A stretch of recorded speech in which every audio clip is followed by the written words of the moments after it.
بالله من الشيطان الرجيم بسم الله الرحمن الرحیم۔ کل آپ اور ہم تدفین کے متعلق احکامات کو سماعت کیے، اس میں سے 10 چیزیں ہم نے پڑھی ہیں، ابھی 9 باتیں باقی ہیں۔ 11ویں مقام پر کہا جا رہا ہے کہ قبر کا زمین سے ایک بالش اونچی کر کے کوہان شکر کی طرح ڈھلوان بنانا چاہیے۔ 11ویں مقام پر کہا جا رہا ہے کہ قبر کی زمین کو، جس جگہ پر قبر بنائی جائے گی، زمین سے ایک بالش اوپر تھوڑا اونچی ایک بالش رکھ کے، اس کے بعد اونچی ایک بالش کرنے کے بعد کوہان بنانا چاہیے، یعنی ایسا نوک کی طرح، اوپر سے نوک کی طرح کوہان بنانا چاہیے، اور اس میں وہ جو شکر کی طرح اونچائی کریں گے اس میں ڈھلاؤ پر رہنا، اس کو ڈھلاؤ پر رکھنا چاہیے۔ ایسا بنانا مسنون ہے، سنت ہے۔ ایسا بنانا کیا ہے؟ سنت ہے۔ اگر کوئی زمین کے برابر رکھ سکتے، ایسا بھی بنانا ہے بنا سکتے، تھوڑا اور اونچی بنانا ہے بنا سکتے، تختی لگانا ہے لگا سکتے ہیں۔ یاد کریں۔ پھر آگے کہہ رہے ہیں کہ قبر کا مربع چوکونی بنانا مکروہ ہے اور کچی کرنا منع ہے، اور کچی قبر پہ کچی کرنا منع۔ قبر کا کیا ہے؟ مربع چوکونی انداز میں بنانا، باکس کی طرح، وہ منع کیا گیا، مکروہ ہے، اور قبر پہ کچی کرنا یہ بھی منع ہے۔ پھر اس کے بعد 13ویں مقام پر کہا جا رہا ہے ایک قبر میں ایک میت سے زیادہ دفن کرنا درست نہیں، البتہ بوقت ضرورت جائز ہے۔ ایک قبر میں ایک ہی انسان کو دفن کیا جائے گا، اس کے علاوہ دوسروں کو کرنا درست نہیں، لیکن اب ضرور وقت ایسا ہے کہ ایک قبر کو توسیع کرنا ضرورت ہے تو کر سکتے ہیں۔ یا پھر شہداء کی مزارات کیسے بنائی جاتی؟ مثال کے طور پہ 10 شہید لمبا کھودا جاتا، لمبا کھود کے سب کو ایک کے بعد رکھنے کے ایک ہی قبر کی طرح بنایا جاتا وہ، لیکن ایک ہی قبر نہیں ہے، سب کی الگ الگ علاحدہ لمبی قبریں کھود رہی ہے۔ پھر اس کے بعد 14ویں مقام پر کہا جا رہا ہے اگر دفن کے بعد معلوم ہو کہ میت کو قبلہ روح نہ کیا، یا بائیں کروٹ لٹایا ہے، یا سرہانہ پینتی کی طرف ہو گیا ہے، تو قبر کھول کر درست کرنا جائز نہیں، جیسا ہے ویسے ہی رہنے دے۔ ہاں، مٹی ڈالنے سے قبل معلوم ہو تو درست کرنا۔ قبر میں جب میت کو رکھا جاتا ہے تو کیا بتایا گیا؟ مشرق، مغرب، شمال، جنوب۔ شمال کی طرف سر ہونا، جنوب کی طرف پیر ہونا، قبلے کی طرف سیدھا کروٹ ہونا، اور آیا کروٹ ادھر ہونا مشرق کی طرف، یہاں سے سورج کی طرف۔ بہرحال اگر ایسا نہیں کیے، یہ کرو، یہ ادھر لٹانے کے بجائے ادھر کر دیے، یا قبلے کی طرف منہ کرنے کے بجائے منہ ادھر کر دیے، یا ایسا لٹانے کے بجائے ایسا لٹا دیے، ادھر سر آ گیا ادھر پیر ہو گئے، اور قبر بند بھی کر دیے، مٹی بھی ڈال دیے، بعد میں اگر یہ ایسا رکھے تو قبر بند کر دیے ختم، کھولنا، اب اس کو کھول کے درست کرنے کی اجازت نہیں ہے۔ ارے قبلے کی طرف چہرہ کرنا تھا، نہیں کرے، کر سکتے کیا؟ نہیں۔ ہاں، قبر میں رکھے ہوئے ابھی مٹی نہیں ڈالے تو تب درست ہے، تب صحیح کر لینا چاہیے۔ 15ویں مقام پر کہا جا رہا ہے تابوت، صندوق بنانا، خواہ لکڑی کا ہو یا پتھر اور لوہے کا، جائز ہے، خصوصاً جب کہ زمین نرم ہو یا ریتیلی ہو، اور قبر صندوقی بھی نہ بن سکے عورت کے لیے، تو ہر حال میں تابوت بہتر ہے کہ اس میں پردہ رہے۔ جب میت کو تابوت میں رکھ کر دفن کرنا چاہے تو سنت ہے کہ اس کے اندر میٹھی بچھا دیں اور اوپر کے تخت کو بھی اندرونی جانب سے میٹھی سے لیس دیں۔ اب یہ بتلایا جا رہا ہے کوئی ایسی جگہ جہاں بالکل زمین نرم ہے یا ریتیلی زمین، دو چیزیں، تو اس جگہ پر تابوت جو ہوتا ہے صندوق، اس میں چاہے وہ لکڑی کا ہو، پتھر کا ہو، لوہے کا ہو، اس کو استعمال کرنا، اس میں دفن کرنا کیا ہے؟ جائز ہے۔ مرد کو اگر مرد ہے میت تو اگر مٹھی میں بھی کر دے رہے تو کر سکتے ہیں، لیکن عورت ہے تو اس کے لیے تو خاص ہے کہ تابوت کا استعمال کیا ہے، پردے کا لحاظ کرتے ہیں۔ تو کیا کریں گے؟ کہا گیا صندوق میں نیچے جو ہوتا ہے میت کو رکھنے سے پہلے مٹھی بچھائیں، مٹھی ڈال دیں گے، ریتی مٹھی جو بھی ہے، پھر صندوق رکھ میت کو رکھیں گے، پھر جو بند کیے وہ اوپری جانب کا حصہ ہوگا اس کو بھی مٹھی کچی کر کے لگا دیں گے، اوپر تو مٹھی آ جائے گا۔ ایسا کیا جا سکتا ہے، یہ طریقہ بہتر ہے۔ کب کے لیے؟ جب زمین بالکل نرم ہے، صندوق کی خبر بن سک رہی ہے، نہ بغلی خبر بن سک رہی ہے، کوئی بھی خبر نہیں بنا سکتے، تو اس صورت میں یہ عمل کرنا چاہیے۔ پھر 16ویں مقام پر کہا جا رہا ہے میت کا کسی پرانی قبر میں دفن کرنا منع ہے۔ میت کا کسی پرانی قبر میں دفن کرنا منع ہے جب تک کہ پہلا شخص گل کر مٹی نہ ہو گیا ہو۔ اگر ایسی ہی ضرورت ہے تو پہلے شخص کی ہڈیاں ایک طرف جمع کر کے دوسرے کو دفن کرنا چاہیے۔ قبر جو پہلے سے ہے اس میں دفن کرنا منع ہے پہلے تو، لیکن جگہ کی تنگی ہے، قلت ہے۔ اب اس صورت میں آج کل دیکھ رہے ہیں آپ، اکثر ہو رہا، پرانے قبرستان ہے، 40 سال ہو گئے، 50 سال ہو گئے، قبریں بنے ہوئے ہیں، اس یعنی دادا کی قبر ہے، اس قبر کو کھول کے اس میں پوترے کو دفن کرتے ہیں، انتقال ہوا۔ ایسا جگہ کی قلت کے سبب کیا جا سکتا ہے، لیکن جو پہلے اس میں جو بھی جنازہ تھا، جو بھی میت تھی، ان کی ہڈیوں کو ایک طرف کرنا چاہیے، پھر میت ہے اس کو رکھنا چاہیے، رکھ سکتے ہیں جبکہ جگہ میسر نہ ہو۔ پھر اس کے بعد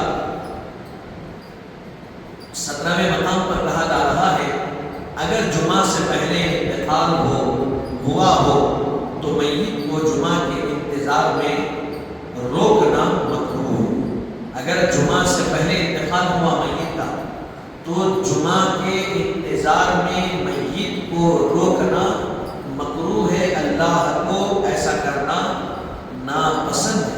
18ویں مقام پر کہا جا رہا ہے میت کا رات میں دفن کرنا مکروہ ہے، البتہ دن میں بہتر ہے۔ میت کو رات میں دفن کرنا کیا ہے؟ مکروہ ہے، اللہ کو ناپسند۔ مکروہ کا مطلب کیا ہے؟ اللہ کو ناپسند ہے ایسا کرنا، اور دن میں کرنا بہتر ہے۔ 19ویں مقام پر کہا جا رہا ہے کافروں اور عورتوں کا قبر میں اترنا منع ہے۔ جب کسی میت کو سپرد لحد کر رہے ہیں، خاک زمین کے حوالے یعنی اللہ کے حوالے کر رہے ہیں، زمین پہ دفن کر رہے ہیں، تو اس وقت کوئی کافر اتار نہیں سکتا، منع ہے، اور کوئی عورت اتر کے نہیں اتار سکتی۔ مرد اتریں گے، اور وہ بھی مرد بتلایا گیا جو طاقتور ہے اور قوی ہے، مضبوط ہے، وہ مرد اتریں گے اور اتاریں گے، ایسا اتاریں گے کہ جس کو اتار رہے ہیں اس کو تکلیف نہ ہو، اس لیے طاقتور مرد کہا گیا۔ کافر بھی نہیں اتر سکتا اور نہ ہی عورت قبر میں اتر سکتی ہے۔ یہ یہاں تک ہوئے جنازے کے تدفین کے احکام۔ اب یہاں سے جنازے کے متعلق متفرق احکام کو بتایا جا رہا ہے۔ اب یہاں بتلایا جا رہا ہے کہ اہل میت کو میت کا چہرہ دکھلانا جائز ہے، اگرچہ میت کو قبر میں رکھتے ہیں۔ میت کی جو اولاد ہے، اہل ہے، ان کو میت کا چہرہ دکھلانا جائز ہے، اگرچہ کہ میت کو قبر میں رکھ دیا گیا ہو۔ قبر میں رکھ دیے برابر دکھا سکتے، کوئی منع کی بات نہیں ہے۔ دوسرے مقام پر زوجہ مر جائے تو شوہر کو اس کا چہرہ دیکھنا جائز ہے، اور کپڑے کے اوپر سے ہاتھ لگانا، جنازہ اٹھانا بھی درست ہے۔ زوجہ بھی اپنے شوہر کا چہرہ دیکھ سکتی ہے۔ زوجہ کا انتقال ہو گیا، عورت بیوی کا، تو شوہر دیکھ سکتا ہے اس کے چہرے کو، اور کپڑا ہے جسم پہ، ہاتھ بھی لگا سکتا ہے۔ یعنی کیسا غم کا وقت رہتا، ہاتھ لگا دیے تو لگا سکتے ہیں، بشرط ہے کہ کپڑا ہو۔ اور کہا گیا زوجہ بھی اپنے شوہر کا چہرہ دیکھ سکتی ہے۔ اور زوجہ کے بارے میں تو غسل میں کیا کہا گیا؟ بیوی اپنے شوہر کو غسل بھی دے سکتی ہے، اس کو شریعت کی اجازت۔ پھر اس کے بعد 13ویں مقام پر کہا گیا عورت کی میت کے کار پرداز موت کے وقت سے اس کے جنازے پر رکھنے تک عورتیں ہوں گی، پھر جنازہ اٹھا کر دفن کرنے تک مرد ہوں گے۔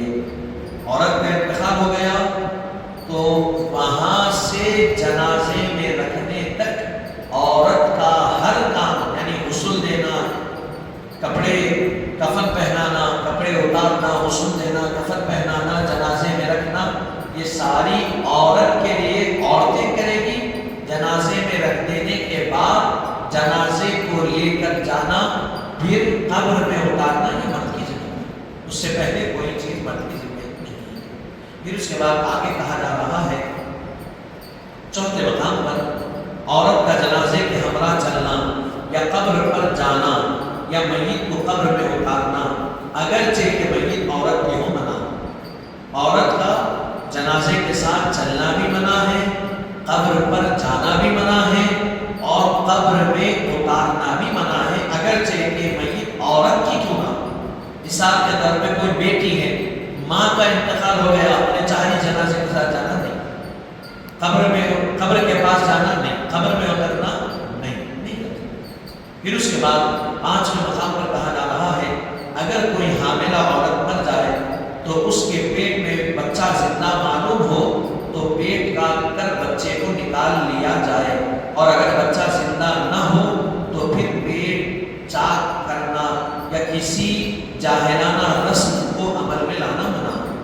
اگر کوئی عورت حاملہ ہے، انتقال ہو گیا، اور معلوم ہوا کہ اس کے پیٹ میں جو بچہ ہے وہ زندہ، تو پیٹ کو کاٹ کر بچہ نکال لینا چاہیے، کیونکہ وہ زندہ ہے، اس کو نکال لیں۔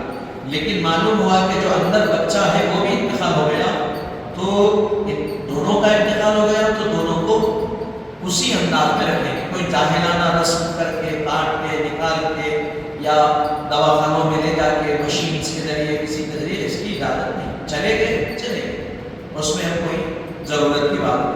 پھر اس کے بعد 6ویں مقام پر کہا جا رہا ہے میت کے بدن یا کفن پر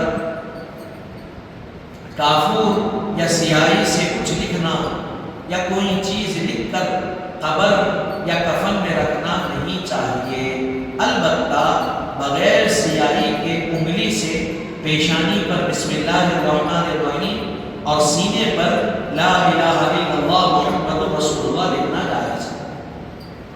کسی کا انتقال ہو گیا، کافور سے یا سیاہی سے آپ کفن میں کچھ لکھ دے رہے نہیں، یا پھر ایسا کچھ لکھ کے قبر میں رکھ دے رہے، اس کی اجازت نہیں، ضرورت کی چیزیں نہیں۔ کیا کرنا چاہیے؟ انگلی سے پیشانی پر بسم اللہ الرحمن الرحیم لکھو اور سینے پر لا الہ الا اللہ محمد رسول اللہ کلمہ طیب لکھ دینا چاہیے، یہ جائز ہے۔ پھر 7ویں مقام پر کہا جا رہا ہے عورتوں کے جنازے پر بانس کی مٹھیاں یا کسی درخت کی شاخیں کمان کی طرح لگا کر اس پر چادر ڈال دینی چاہیے تاکہ پردہ رہ سکے۔ عورت کا جب جنازہ نکلا تو کیا کہا گیا؟ اس کے جنازے پر جو پٹیاں ہوتی بانس کی لکڑی کی وہ یا پھر درخت کی شاخیں یہ ڈال لینا چاہیے کہ جس سے عورت کا پردہ ہو سکے۔ پورا اوپر سے کیا کر دینا، اب آج کے زمانے میں کیا کر دیتے، کپڑا ڈالنا،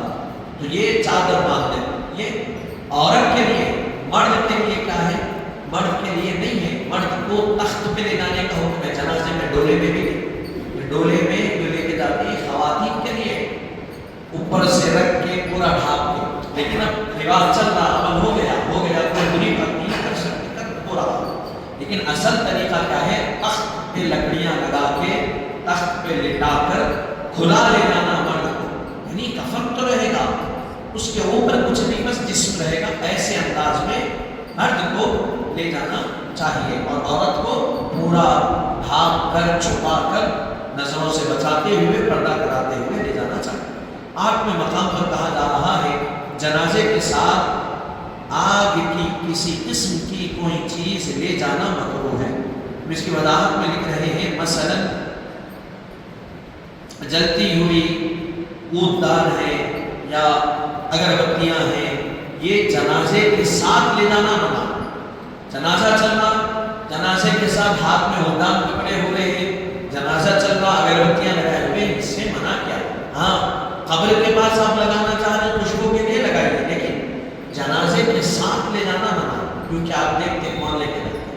دیگر مذاہب والوں کا جب ہوتا مرتے ان کے پاس جلانے کے لیے لے جاتے تو ساتھ میں وہ ہاتھ میں جلا لیتے ہوئے لوٹا پکڑ لے کے نمونے کرتے ہوئے جاتے.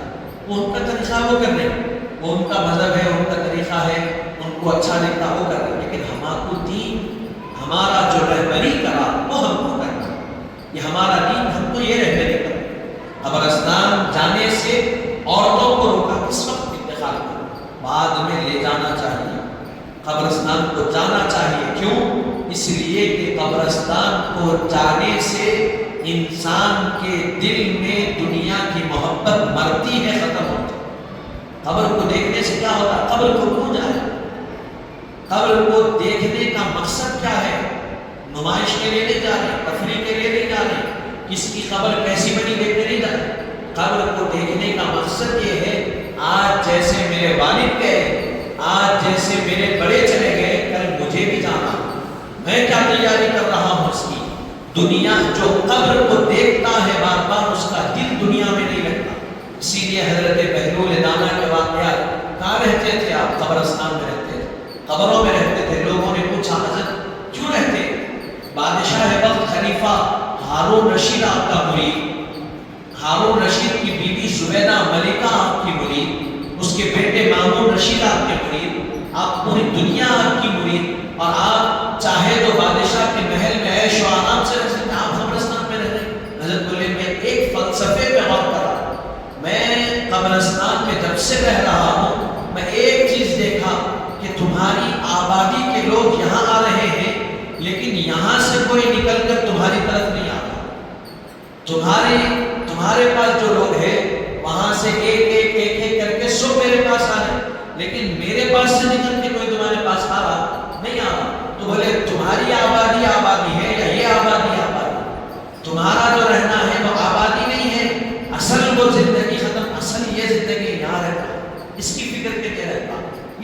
یہ بہلول دانا قبرستان میں جانے سے رہ تو نہیں سکتا انسان, جانے سے کیا ہوتا؟ دنیا کی محبت ختم ہوتی ہے, دل سے مرتی. قبر کی طرف, مرنے کی طرف, حشر کی طرف توجہ جاتی کہ بھائی میں دنیا میں کتنا بڑا کیوں نہ بن جاؤں, لیکن قبر میں جاتا ہوں. میں دنیا میں عالیشان محل بنا سکتا ہوں, دنیا میں بہترین جو دنیا کا اعلیٰ قسم کا اے سی ہے وہ اپنے کمرے میں لگا سکتا ہوں. سب سے مہنگا جو آتا مشکوبیشی کا وہ لگا سکتا ہوں. سب سے مہنگی کار روز رائس میں پھر سکتا ہوں. سب سے مہنگا فون رکھ سکتا ہوں. سب سے مہنگی گاڑی دنیا میں پھر سکتا ہوں. لیکن قبر میں کوئی ایسی مہنگی چیز نہیں آنے والی ہے. قبر میں اعمال آنے والے, قبر میں قرآن آنے والا, قبر میں روزے آنے والے ہیں, قبر میں رسول اللہ کی محبت آنے والی ہے, ماں باپ کی محبت آنے والی ہے. یہ دیکھا جائے, یہ فکر پیدا ہوتی بھائی دنیا ختم, میں روز رائس میں پھروں, رینج روور میں پھروں یا پیدل چلوں, دنیا تو گزر جانی ہے, دنیا تو فانی ہے, فنا ہونے والی ہے. میں چلے جاؤں گا, میرے بچے بیچ کے کھا لیں گے, لیکن اعمال کا کیا ہوگا؟ قبر کا کیا ہوگا؟ قبر میں کوئی اے سی آئے گا, نہ قبر میں آپ کو میٹریس ڈالی جائے گی, نہ قبر میں سائڈوں سے کانچ لگائی جائے گی, نہ قبر میں کمبل دی جائے گی. قبر میں کوئی چیز نہیں ہے, بس ایک 3 چادروں میں لپٹ دیے انسان کو اور قبر میں پڑا ہوا. اگر نیک ہے اللہ جنت کا بستر اس کے لیے بھیجتا, نیک ہے اللہ جنت کی ہوائیں نازل کرتا, نیک ہے تو حدیث شریف میں آیا حضور فرماتے ہیں کہ میرے جو نیک, میری امت کے نیک بندے جب دنیا سے گزرتے ہیں تو ان کو ایسا سین دکھایا جاتا ہے جیسے ابھی مغرب ہو رہی ہے, سورج ڈوب رہا اور یہاں منکر نکیر آتے ہیں سوال کرنے کے لیے, تو میری امت کے نیک بندے جب ان سے سوال کرتے ہیں تو کہتے ہیں ٹھہرو ابھی نماز کا وقت ہے, میں نماز پڑھوں گا بعد میں جواب دوں گا. ان کو ایسا محسوس ہوتا کہ مغرب کا وقت ہو رہا, ایسا خوبصورت حسین منظر دکھایا جاتا نیک لوگوں کو. فرشتے کا حضرت دارالعمل ختم ہو گیا, یہ دارالجزا ہے, عمل کر لیے اب یہاں جزا. تو ٹھیک ہے پھر سوال جواب ہوتے, جواب صحیح دے دیے. اللہ کے بارے میں پوچھا جاتا من ربک, تمہارا رب کون ہے؟ ربی اللہ. ما دینک, تمہارا دین کیا ہے؟ دینی الاسلام, میرا دین اسلام ہے. پھر اس کے بعد حضور پاک علیہ السلام کے چہرے مبارکہ کو دکھا کر پوچھا جائے گا ما کنت تقول فی حق هذا الرجل لاسم محمد صلی اللہ علیہ وسلم. اس شخص, اس ذات مبارک کے بارے میں تو کیا کہتا تھا, کیا کہتا ہے, کیا کہتا تھا؟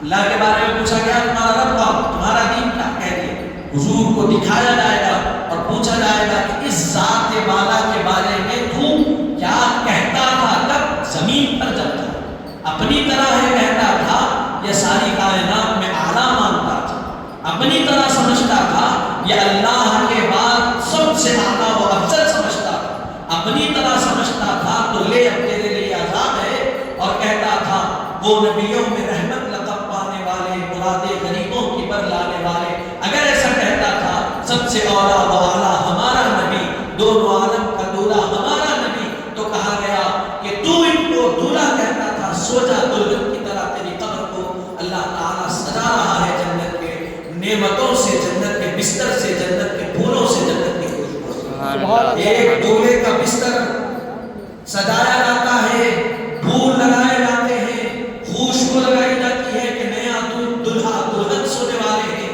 ارے یہ وہ لوگ سو رہے ہیں جو ایسے سوئیں گے کہ نم کا نوبت العروس کہا جائے گا, جیسے دلہن پہلی رات میں سوتی ہے نئے گھر میں, اللہ ویسے سجائے گا اور قیامت تک ویسی کیفیت میں رکھے گا. جنت کا بستر ہوگا, جنت کی خوشبو ہوگی, جنت کی ہوائیں ہوگی, جنت کا پانی ہوگا, جو چاہے گا اللہ وہ نعمتیں اس کو عطا کرتا جائے گا. اور حکم ہوگا کہ اے خبر میرا محبوب آیا ہے تو اپنے آپ کو وسیع کر. ہم ڈال کے آئے 2 فٹ 2 گز زمین میں, لیکن قبر اتنی وسیع ہوگی جہاں تک نگاہ جائے گی اللہ وہاں تک قبر کو ہر طرف سے پھیلا دے گا اور ایک باغ کی طرح قبر کو بنا دے گا. سبحان اللہ. حاضرین محترم, کس کے لیے ہوگا؟ جو کہے گا کہ سب سے اولا و اعلیٰ ہمارا نبی, دونوں عالم کا دولہا ہمارا نبی, خلق سے اولیاء, اولیاء سے رسول, سب رسولوں سے اعلیٰ ہمارا نبی. جو کہے گا اس کے لیے ہوگا. جو کہے گا ہماری طرح تھے, ہماری طرح تھے, تو بابا ہماری طرح کہنے سے سوچ لو جب ممکن نکیر آئیں گے تو قبر ایسا دبائے گی کہ دونوں طرف کے پسلیاں مل جائیں گے اور قبر کا عذاب تم پر آئے گا. ہماری طرح سمجھتے ہو, ارے ہماری طرح ہوتے ایک دن میں 1 لاکھ لوگوں کا ایک ہی وقت انتقال ہو اور ایک ہی وقت میں 1 لاکھ لوگوں کو دفن کیا جائے, ان سے سوال کیا جائے, 1 لاکھ قبروں میں ایک ہی وقت حضور کا چہرہ بن جائے گا. ہماری طرح ہوتے تو بتایا جاتا, کیا ضرورت تھی بھائی. آپ پڑھیے بخاری میں حدیث مبارک ہے, میں کوئی اپنی بات نہیں کہہ رہا, اپنی بات کہہ رہا تو اعتراض ہو سکتا. بخاری اصح الکتب بعد کتاب اللہ, مگر اللہ کی کتاب کے بعد جو سب سے بہترین افضل کتاب ہے وہ بخاری. پوری بخاری میں ہے ہی نہیں. کیا پوچھا گیا, کیا سوال ہوگا قبر میں؟ حضور کے بارے میں سوال ہوگا. حضور کے سوال میں کامیاب ہو گئے تو آپ سمجھیے اللہ تعالیٰ آپ حشر کامیاب کر دیا. تو بتانے کا مقصد کیا ہے کہ حضور پاک علیہ السلام یہ جو دین ہم کو ملا کیسے؟ تو یہاں کیا کہا گیا, میت کے جو انتقال کیا اس کے سینے پر لا الہ الا اللہ محمد رسول اللہ لکھنا چاہیے، ایسا لکھنے سے ان کو فائدہ. جیسا کہ پیچھے کہا گیا تھا، یہ بھی آپ لوگ دعا یاد کریے، قرآن کی آیت ہے کہ جب دفن کر دیں گے 3 مرتبہ مٹی ہاتھ سے ڈالیں گے. پہلی مرتبہ منہا خلقناکم، دوسری مرتبہ وفیہا نعیدکم، پھر تیسری مرتبہ مٹی نکلتے ہوئے پڑھیں گے ومنہا نخرجکم تارۃ اخری. منہا خلقناکم وفیہا نعیدکم ومنہا نخرجکم تارۃ اخری. یہ پھر اور کیا ہے؟ قبر میں جب جسم اتارا جائے گا تو کہیں گے بسم اللہ علی ملت رسول اللہ صلی اللہ علیہ وسلم. اور قبر میں دفن کر دینے کے بعد کیا دعا پڑھیں گے؟ تو کیا کہا گیا؟ تلقین کریں گے نام لے کر. کسی کا نام مثال کے طور پہ عبداللہ، والد کا نام عبد الرحمن، تو یا عبداللہ ابن عبد الرحمن کیا کہیں گے؟ اذکر ما کنت علیہ رضیت ما کنت علیہ وقل رضیت باللہ ربا وبالاسلام دینا وبمحمد نبیا صلی اللہ علیہ وسلم. یہ تلقین کرنا ہے قبر کے پاس بیٹھ کر ٹھہر کر کہ اے بندے گھبرا نہیں، اب قبر میں جا رہا ہے، تجھ سے 3 سوال ہوں گے اللہ کے بارے میں، رسول اللہ کے بارے میں، دین کے بارے میں، اور ان کا جواب یہ ہے سن لے اور اطمینان کے ساتھ جواب دینا. یہ تلقین کرنا. اور کتنی دیر بیٹھنا ہے قبر کے پاس؟ تو کہا گیا 1 اونٹ کاٹ کے اس کا گوشت تقسیم کرنے تک قبر کے پاس بیٹھنا حضور. حاضرین محترم اب سوچئے ڈال لیے یہ کیوں بتایا گیا؟ بھائی صندوق میں رکھنا یہ میت کا بھی احترام ہے. آپ فقہا کی کتابوں کو پڑھیں. اب وہ لوگ سمجھیں گے جو مانتے فقہا، جو نہیں مانتے وہ کیا سمجھیں گے؟ جن کے سامنے امام اعظم کا کوئی مقام نہیں، امام شافعی نہیں، امام مالک نہیں، جو مانتے ہی نہیں، جو غیر مخلد ہے وہ کیا سمجھیں گے؟ جو تخلید کرتے ہیں وہ سمجھیں گے نا. انہیں کو تو سمجھایا گیا احترام میت لازم ہے. بولا گیا ایسا لا کے زمین پہ نہیں لٹا سکتے میت کو تختے پر لٹانا اس کا احترام لازم ہے. اس کے پاس خوشبو لگانا، اس کو عطر لگانا، اس کو غسل دینا، کیا ضرورت تھی؟ انتقال ہوا وہی کپڑوں میں لے جاؤ ڈال تو ہو سکتا ہے. اس کو سجا نہیں سوار نہیں. کیوں؟ اس لیے کہ پوری زندگی جو اعمال کرا کس کے لیے؟ اللہ کے لیے. اب اس اللہ کے پاس جا رہا تو جتنا سچ کے گیا، جتنا صبر کے گیا اتنا فائدہ. اسی لیے سجایا جاتا، سنوارا جاتا. حاضرین محترم یہ احترام. لیکن کیا کرتے ہیں بعض لوگ؟ مٹی ہے مٹی پہ حوالے کر دو، نہ پتھر رکھنے کی ضرورت ہے، مٹی میں ڈال دیے اوپر مٹی ڈال دو. میت کو تکلیف. بتایا گیا کہ جب میت ہوتی ہے جسم سے روح ایک مکھی بھی بیٹھتی ہے تو ایسا لگتا ہے کہ پہاڑ رکھ دیا گیا. اب سوچئے بلکہ یہاں تو ہم جو پڑھ رہے ہیں اس میں تو یہاں تک بتلایا گیا کہ جب قبر کو سیل لگا کر ہم اوپر سے پیک کر دیتے پتھرے لگا کر، اس میں کچھ سانے باقی رہتی. ایک ہر سینے سے برابر نہیں آتی، مکمل پیک نہیں ہوتا. وہ سانوں کو بھی چھوٹے چھوٹے پتھر رکھ کر پیک کرنا بند کرنا کہا گیا، اس لیے کہ مٹی میت میں نہیں. حاضرین محترم سوچئے یہ احترام ہمارے پاس بتایا گیا اور ہم کو آپ کو یہ احترام کے ساتھ معاملات کرنے چاہیے. اب باقی کی جو باتیں ہیں انشاءاللہ تعالی ہم اس کو کل سماعت کریں گے.